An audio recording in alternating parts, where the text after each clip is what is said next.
אני תמיד אומרת תודה לקדוש ברוך הוא על השמחה שהבאת לי. זאת אומרת, גם כשאני עצובה וקורה לי משהו, אני עדיין שמחה. אנחנו נושאי הפכים, אנחנו יכולים להיות בכמה מצבים במקביל. כי בהבנה שלי אני יודעת שגם הדבר הזה, המשבר הזה, הוא לטובתי העליונה ביותר. ואני מסכימה לעצמי לעבור שם.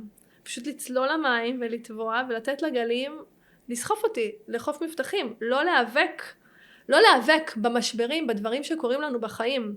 כי אם אנחנו ניאבק בזה, אנחנו לא נצא מזה, אנחנו ניגמר, תצא לנו כל האנרגיה. אז להתמסר, גם למשברים שקורים לנו בחיים, להתמסר למקום הזה, ולדעת, אני בידיעה מאוד מאוד ברורה, שהכל לטובתי העליונה.